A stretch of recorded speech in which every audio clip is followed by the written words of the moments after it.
then he's replaced by, obviously he has appointed his successor, and it's in the standard Islamic narrative they call him Uthman. Now in history we don't know who he is, but what we do know is that he did send emissaries to China. And they also give us this little reference to the Tang Chinese record. It's in 651, it says, the emissaries of King Tashik, which in Persian would be Tazig. Tashik is the old Chinese pronunciation of Dashi.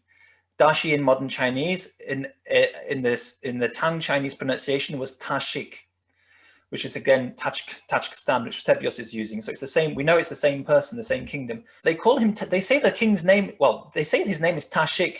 Now the standard Islamic sources, standard Islamic narrative calls him Uthman, but this source is calling him Tashik. We know from the standard Islamic narrative, they say that he's the one who assembles the Quran. We don't know if that's true. What we do know is that the earliest Quranic materials begin to appear at this time, like for example, the Birmingham manuscript. They begin to appear at this time. And what we also know is that the contemporary with him, this king, is somebody called Pope Martin, the Roman Pope Martin, or the Patriarch of Rome, the Bishop of Rome. Martin is arrested by the Byzantines at this time.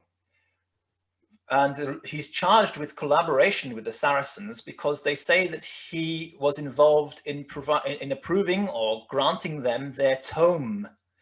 Tome is a book, and there's only one book of the Saracens at this time, and that's what we know is the Quranic material. So there is reference to a book emerging at this time under this king's reign, and that book, though, is somehow in the hands of Pope Martin, who is arrested by the Byzantines. By the way, just so you know, the Byzantines are in heresy at this point. They're following the Nestorian religion under the name monothelitism. And Pope Martin rejected the idea of monothelitism, and they weren't keen on him. The Byzantines were not keen on him. They wanted to get rid of him. But they accused him of having collaborated with the Saracens on this tome, on this book, and he denied it, but they found him guilty. The evidence was against him. We don't know the full details, but the evidence was against him. So they sentenced him to death. Now, the interesting thing is that this king, Tashik, I suppose this corresponding with the standard Islamic narrative, Uthman, then launches the Battle of Masts, the invasion of the Mediterranean against the Byzantines. And interestingly, this invasion stops as soon as the Byzantines change the sentence. They change the sentence of Pope Martin from death, because they sentenced him to death, and they re-sentence him to exile. They change the sentence to exile instead. At this point, the invasion of the Mediterranean stops, and things calm down between the Byzantines and the Arabs at this time. But then, not long after this, this king is assassinated too. This Uthman is assassinated too. Now, I would suggest that he was assassinated again because if he's sending a book for approval from the Pope, for example, if the Pope has got a copy, if he sent a copy to the Pope and says, here's a copy of our book, what do you think? And so the Byzantines are using this as some kind of proof that he's collaborating with the Saracens because there's some kind of correspondence like that going between them. And although the Pope denied anything to do with it, it's likely that the leader considered himself close enough in religion to the Pope to consider the Pope as the one who should be getting a copy of this. I mean, why didn't he send a copy of this book to the Tang Chinese, for example? We have this record of the Tang Chinese from the Ju Tang Shu saying that the king sent the emissaries there, but there's no reference to a book. Yet, we have a reference also to the arrest and sentence of Pope Martin for collaboration with the Saracens. And there's a clear reference to the problem being the book. That's what it's all about. So there's some kind of basis to this. And I've already said before, when I've spoken to you before, that I have this challenge going. I can interpret every verse of the Quran from a monophysite Christian point of view. Even if you think it's against Christianity, I can prove that actually it's all pro-Christianity from the monophysite point of view. And it's probably that he was promoting or he's trying to get a comment on his monophysite Christianity because the Pope, he had probably heard that the Pope was against the Byzantines. The Byzantines were angry about it. Just so people understand what you're saying. Yeah.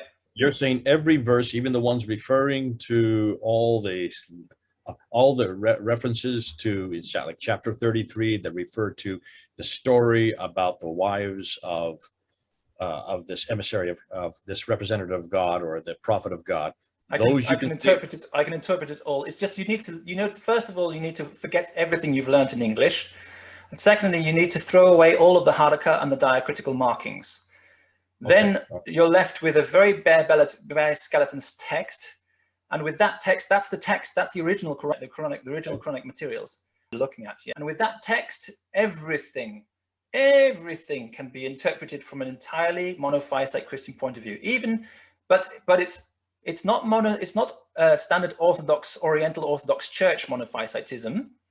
It is that same monophysite Christology, but it is actually Messianic Hebrew interpretation. Let me just, before you get into that, would you agree then with Christoph Luxemburg and Gunther Lulling that all of the Quran, if you go back to the Syro-Aramaic, can be understood as coming from this Christian monophysite background? Yes, and Peter von Sievers too. This is actually from, I mean, these are great names we just named here. These are real scholars.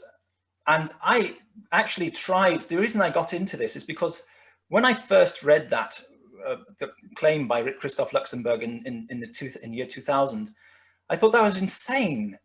And I actually set out to try and prove him wrong. But every single verse that I got at, you have to try it, see if you have to disprove your hypothesis, right? Every verse I got at, I could give an interpretation from a monophysite Christian point of view. So it works. Even the verses where you think you might be saying, that's the book, yes. Even the verses where you think it's like, but it says, no, it clearly says Jesus wasn't crucified. No, it doesn't say that.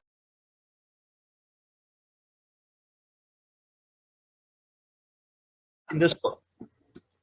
I can't see it.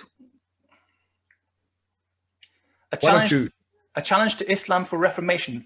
Who's it by? Gunther Lulling. Ah, right. Dr. Gunther Lulling is the one that actually went back to the Syriac and has showed that almost all of the verses in the Quran, all the poetry in the Quran can be traced back to, in this case, monophysite Christian hymns that were written in the 5th and 6th century. Yes. And he did it strophe by strophe by strophe. Now, I know Gunther Lulling personally. I've been in his home. I was the one that actually got this book and had it translated from German into English and then had it published so that people can read it. You can get it on Amazon. Another one to add to the curriculum. We should actually have a curriculum with, we should start a reading list and have a curriculum so that people can follow this. Because I have Jewish books, which I can also recommend, even going way back to the 1800s, where basically what I'm introducing you to is essentially sort of a Jewish perspective, which was taking a long time to filter through to the non-Jewish world.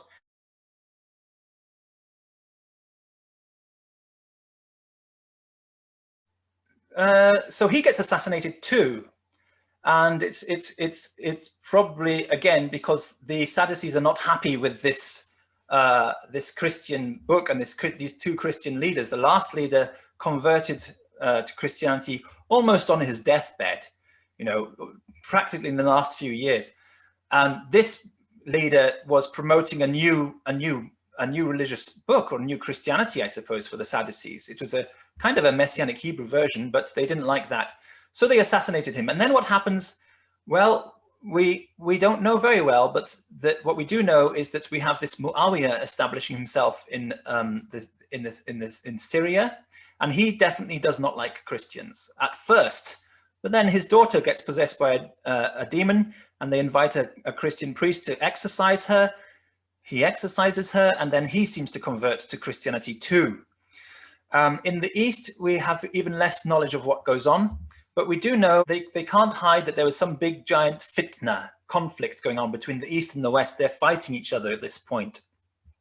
And I think that that conflict is basically a conflict between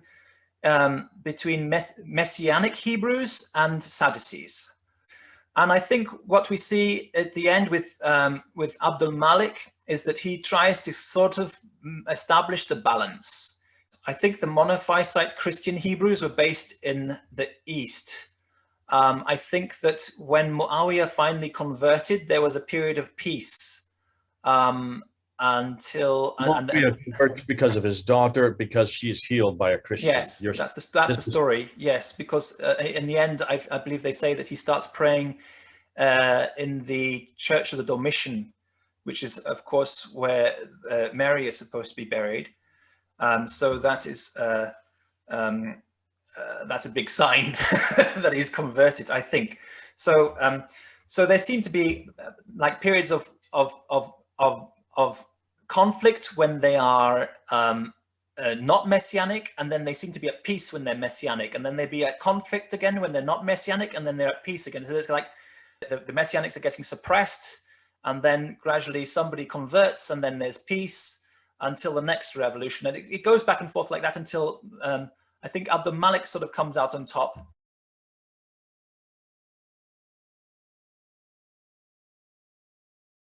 I'm going to say that I believe Abdul Malik and the Umayyad religion is actually Messianic Hebrew religion, and I don't believe it's Islamic, and I don't believe that Abdul Malik is actually trying to speak out against Christianity with the Dome of the Rock.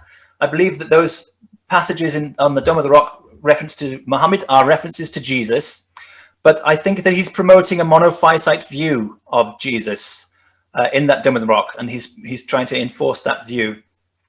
So I think gradually we had a kind of a Messianic Hebrew religion happen. So what happened is that the Qibla then changes. This explains the Qibla, because when everybody is in following the Sadducee religion, they're all basically having synagogues, and every synagogue always faces the Holy Land. So it looks like it's facing towards Petra, but in reality, they're facing towards the Holy Land in general. And they're not very precise. I've looked at the evidence of Dan Gibson. They're not very precise. They don't go 100% to Petra. It's not true. I've looked at the lines. They go roughly to the Holy Land, and they're all kind of converging around the sort of the Jordan Valley, and a few in Jerusalem, a few in Petra, but they're not very clear. But that's natural, because that's where the synagogues are all facing. But then the Quran says, turn your face to the Masjid al-Haram. And al-Haram in this case refers to, it's just another word for Jesus. You see, if you have the Messianic and Hebrew interpretation of the Quran, suddenly the Quran becomes full of references to Jesus. It's like Jesus again, Jesus again, Jesus again. But he has many different titles, At-Tariq, al-Haram, Muhammad. They have so many different titles for Jesus, but the Quran is all entirely basically about Jesus. And so Al-Masjid al-Haram is basically, for example, it says, we have seen you turning your face towards the heavens, and now we will appoint for you a Qibla that your heart will be satisfied with. So wherever you are, turn your face towards Al-Masjid al-Haram. This means don't face Jerusalem anymore. Turn your face towards wherever you worship Christ. So every church. And that's where, while you have this suddenly period where all the Qiblas suddenly go chaotic, facing every direction. It's like, well, they're facing south, they're facing to North Hijaz, they're facing all over the direction. And then the rise of the Abbasids, they start to all face towards Mecca.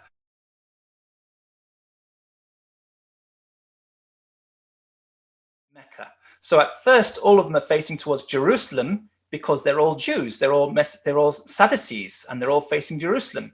Then they get converted to Christianity, and they don't care what direction they face. They face any direction they like, because God is wherever you turn your face. So the masjids are facing all over the place. And then it's standardized as the rise of the Abbasids, because the Abbasids don't just suddenly come into power from nowhere. There is a party of Abbasids getting more and more powerful.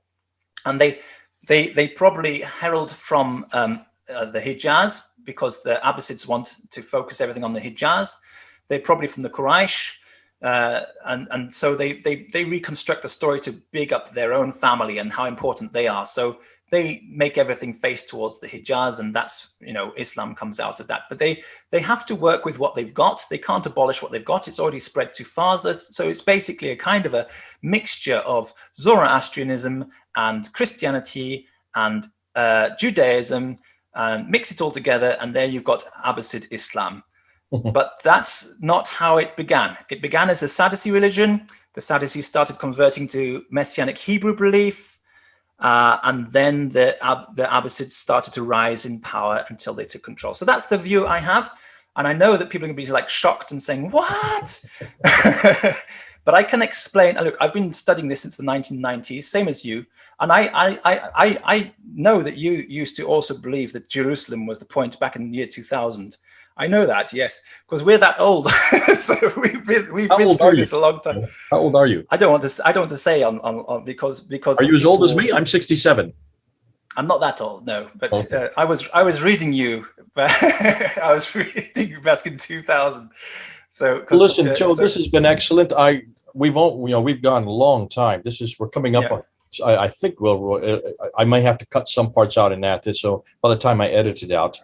Not what you're saying, but because of the maps and everything else and everything that I need to put in, it may come to about an hour, between an hour and a half and 2 hours.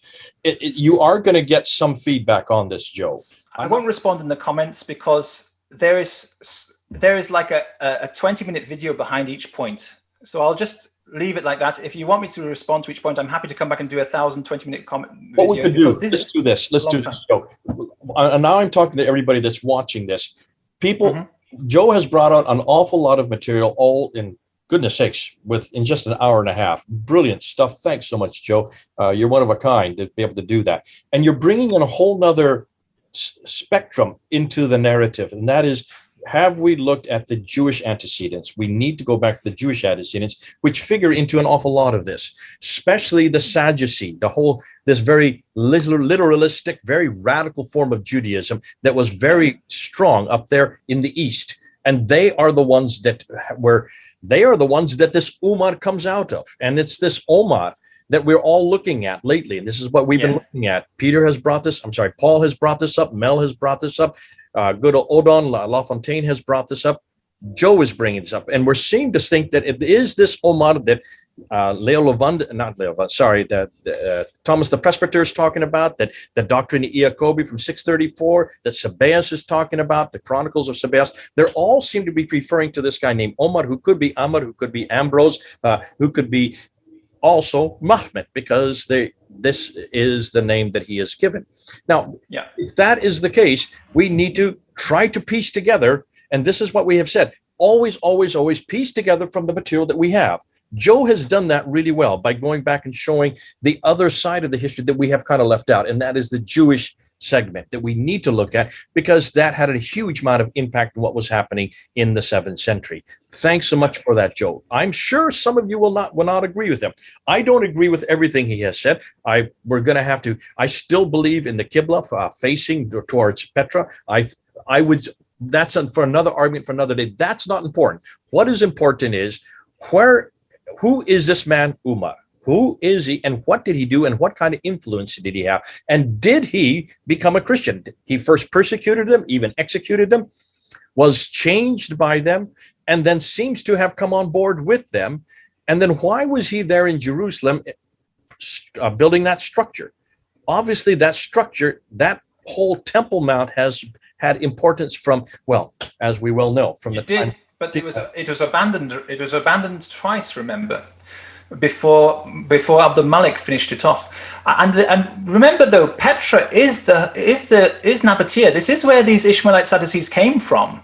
So Petra would be their sanctuary. Now, fascinating. I've heard you. I'm not just you. I've heard other people say that all of these mosques that predate 632, that predate 650, 632, even be earlier than that they are nothing more than synagogues that are facing. Yes, we have documentary evidence for that. Yes, you're not the first to say that, and I know that Gibson has been asked about that, and so that's for another talk for another time. That's not important right now. What we are interested in is who and how did Islam then come out of this milieu?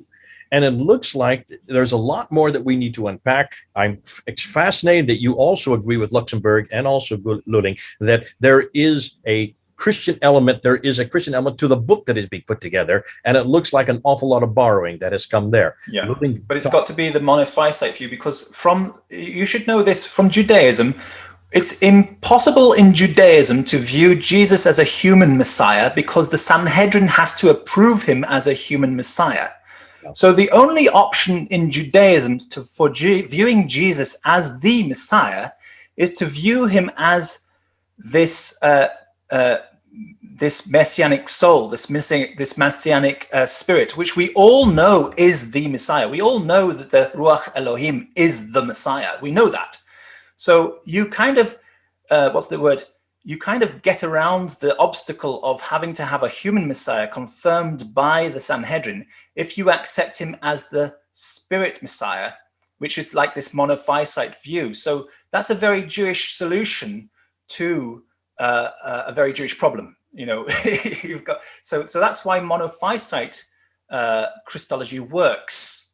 Because it fits your paradigm better, than it's easier for you to right. work with. That's great. Now, for those who are watching, comment. Let's see what you come up with. Joe, I'm going to ask you that you do look at the comments and that you try, as Red Judaism, to try to respond as well. And if we see that where there needs to be some comeback, we're going to do some comeback, and we'll have you come along again and do a. I'll make video responses. Yeah. We need to do a subsequent to unpack this, because we do want to make sure that we get all voices in this voiced, and we want to make sure that we give equality to all the different voices. Not everything that you've heard today you will agree with. A lot of it probably will be the first time you've ever heard it. That's why it's so exciting having people like Joe come on board, because we need to have his voice, we need to have his categories and his background to enlarge what we already know, or what we think we're already knowing with what's happening in the 7th century. Listen, it's been great having you, Joe. Thanks very much. Thank you. We'll have you back again. And it's great to know that you have been working on this as long as I have, but you're working on it from a totally different perspective than what I have been doing. And that's why it's great to know that we can work together. We may not agree with each other. We don't even come from the same faith, but no, that's right. We do know. We just went in very different directions. It's just interesting that, I mean, your knowledge is so broad and deep on academic areas. Mine is broad and deep on the Jewish areas. But I mean, they're basically two different worlds, you know. We need two different libraries. We've not really had someone of your ilk or your ability to come on board to help us out with that. So thank you so much. This has been a real pleasure having you. God bless Thank you for having me. Thank Joe, you. God bless you too. Until next time, this is Jay and Joe, 3,000 miles apart. And here we are on the same room almost. Same subject. On the same subject and coming to somewhat the same conclusions. God bless you all. Until next time. Bye-bye.